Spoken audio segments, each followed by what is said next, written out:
wabarakatuh. Selamat pagi anak-anakku semua. Selamat beraktivitas kembali. Alhamdulillah pada kesempatan pagi hari ini kita masih diberikan kesempatan, kekuatan, kesehatan baik jasmani maupun rohani sehingga kita bisa bertemu kembali dalam kegiatan pembelajaran fisika. Sebelum Bapak lanjutkan materi pembelajaran fisika pada pagi hari ini, mari kita berdoa bersama-sama dengan membaca suratul Fatihah dengan harapan semoga apa yang kita lakukan pada pagi hari ini diridhoi Allah Subhanahu wa taala bermanfaat bagi diri kita semua dan masyarakat pada umumnya. Al-Hadiniyah wal Ijabah Al-Fatihah.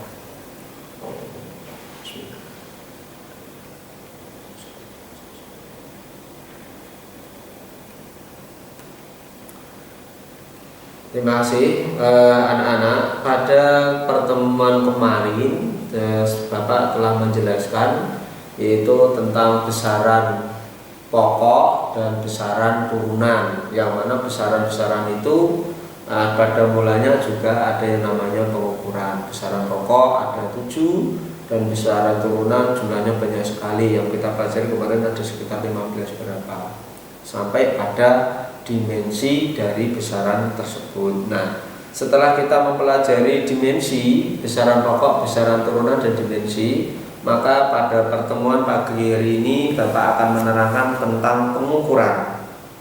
Karena dari bab kemarin, subbab kemarin dengan bab subbab ini adalah adanya keterkaitan pengukuran. Nah, di bab awal tentang pengukuran, Bapak sudah menjelaskan apa yang dimaksud dengan pengukuran. Pengukuran adalah proses membandingkan nilai besaran, proses membandingkan ini dilihat sini, suatu proses membandingkan nilai suatu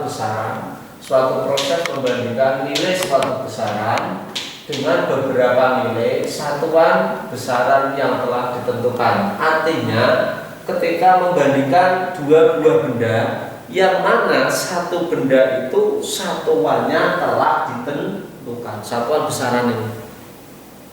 Jadi membandingkan dua buah benda, yang mana satu di antara benda tersebut satuan besarannya telah ditentukan untuk memperoleh hasil yang diinginkan.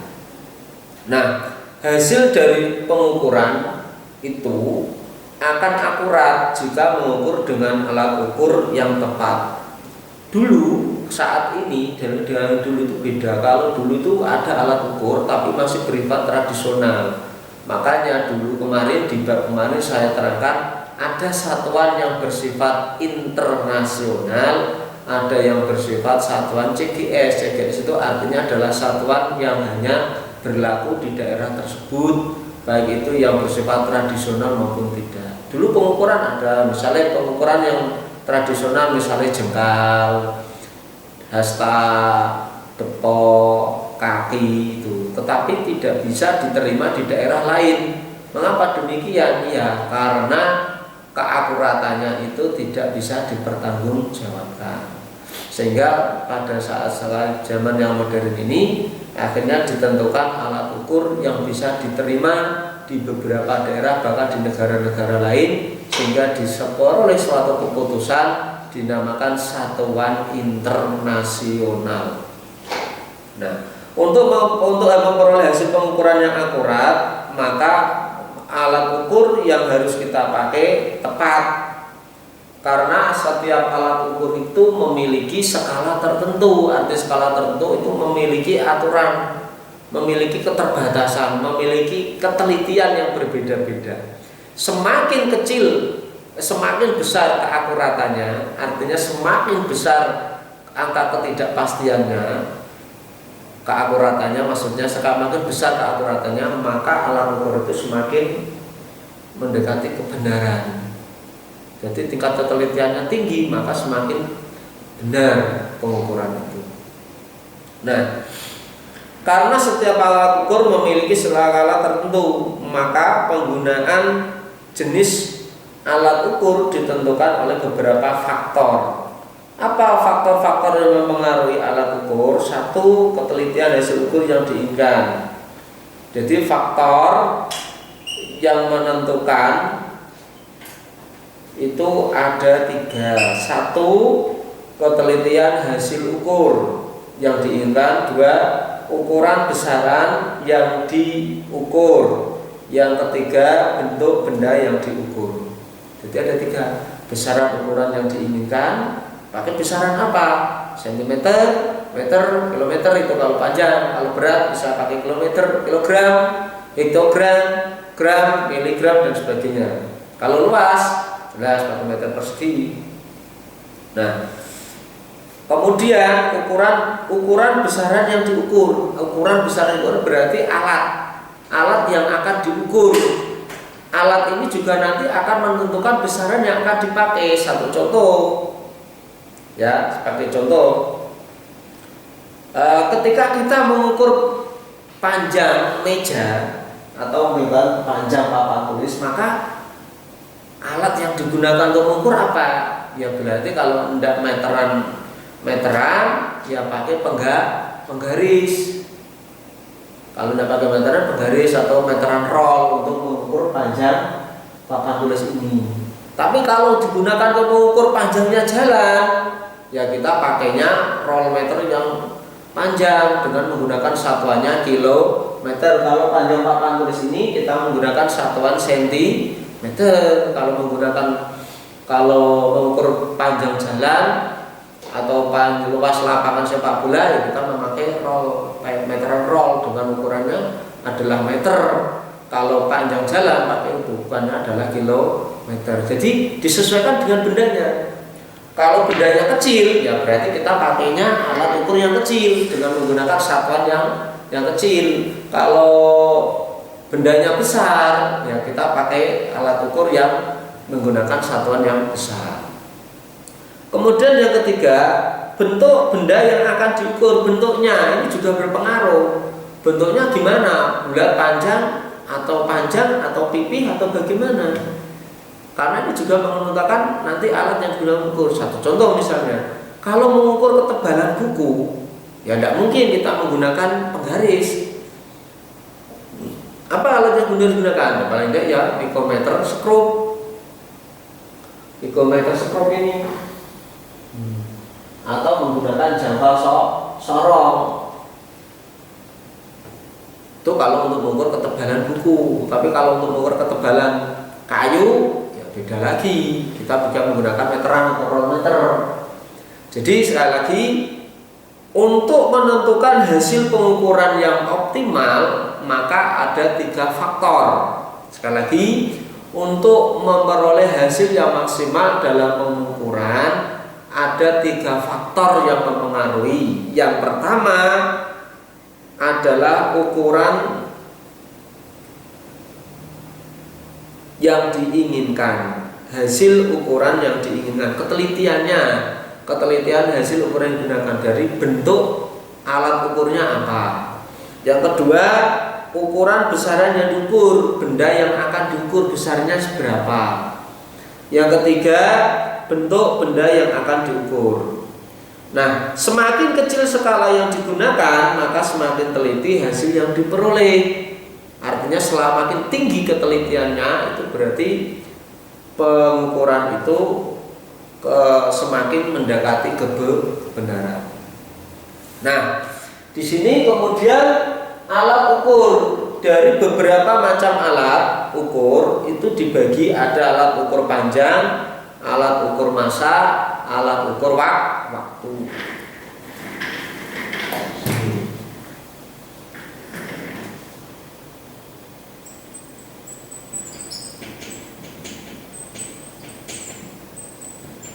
Macam-macam alat ukur: panjang,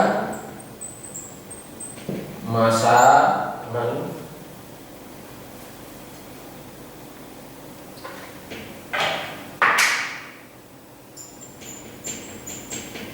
waktu. Nah, pada pertemuan ini yang akan kita bahas adalah alat ukur panjang. Sekali lagi, macam-macam alat ukur ada 3: panjang, massa, waktu. Nah, yang akan kita bahas ini panjang. Nah, Pertama adalah alat ukur panjang. Alat ukur panjang itu yang digunakan macamnya ada empat. Ada empat, satu mistar, dua rollmeter, mistar itu penggaris, rollmeter, jangka sorong, mikrometer skrup. Nah, ini empat macam alat ukur panjang. Sebelum nanti kita bahas ke masa dan waktu. Pertama, mistar atau penggaris. Sering kita bersinggungan dengan alat ini karena di dalam pembelajaran sekolah kita selalu biasanya anak-anak pakai penggaris, pakai mistar, ada yang penggaris terbuat dari plastik, ada penggaris yang terbuat dari besi, ada penggaris yang terbuat dari kayu dan sebagainya. Nah, mistar atau penggaris adalah alat ukur yang paling sering kita gunakan. Kenapa? Itu tadi simple, fleksibel, kepenak. Tinggu kepena, tingkat ketelitiannya juga istilahnya mudah dipahami, baik itu orang besar, anak dewasa, remaja maupun anak kecil. Skala tingkat ketelitian dari penggaris ini adalah 1 mm. 1 mm. Ya, tingkat ketelitiannya adalah 0,5 mm atau 1 mm. 1 mm. Ya, ini. Kemudian jenis mistar, penggaris yang berbentuk lurus, berbentuk segitiga, macam-macam penggaris sih. Ada yang berbentuk segitiga, ada yang berbentuk mistar, ada yang terbuat dari logam, ada yang terbuat dari plastik, ada yang terbuat dari kayu. Cara membacanya yang tepat akan menghasilkan pengukuran yang akurat. Ketika melakukan pengukuran dan mistar, posisi mata harus melihat tegak lurus terhadap benda yang akan kita ukur. Nah, kesalahan pengukuran macam ini disebut kesalahan paralak. Jadi nek nganggo mistar, kalau kita memakai mistar kok kita membaca salah, itu namanya dikatakan kesalahan paralak. Artinya kesalahan karena tingkat ketelitiannya yang tidak akurasi.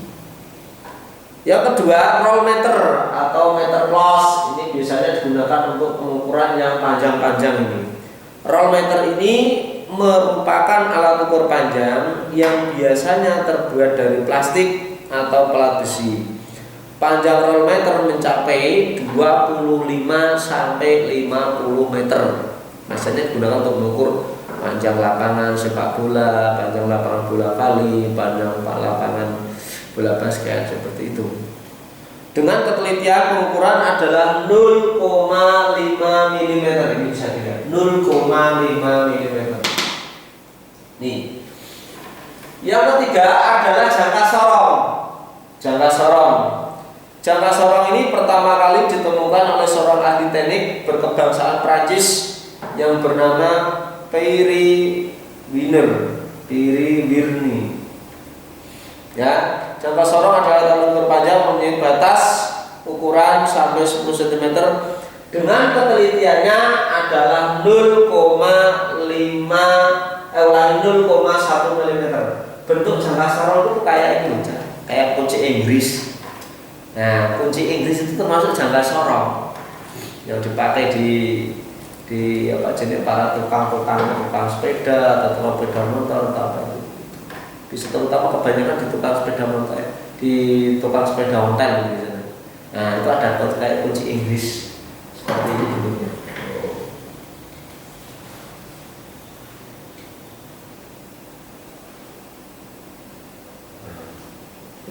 Sini ada rolek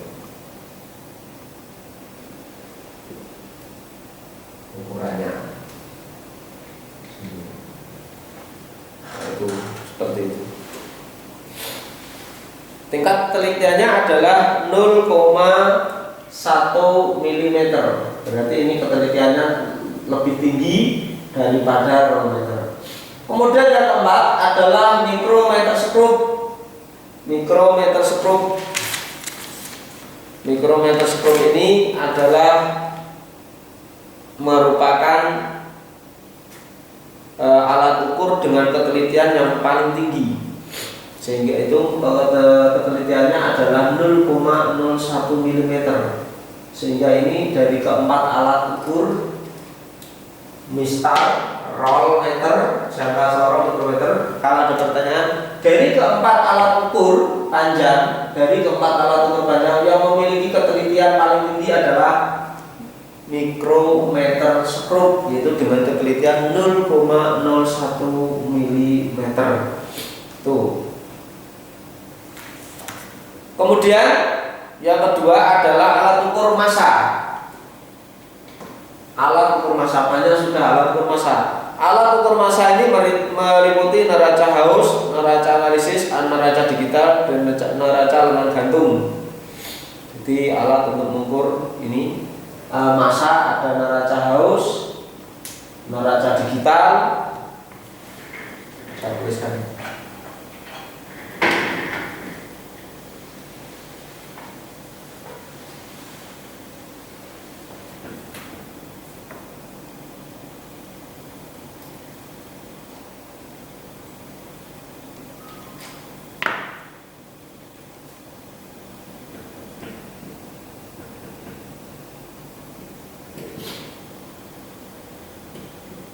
Neraca harus neraca digital, neraca lengan, neraca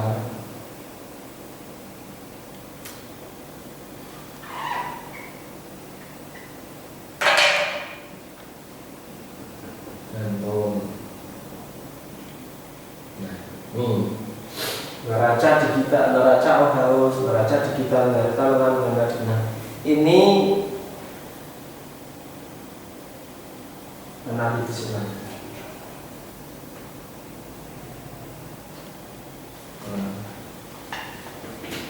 Neraca analitis, neraca lengan gantung. Nah,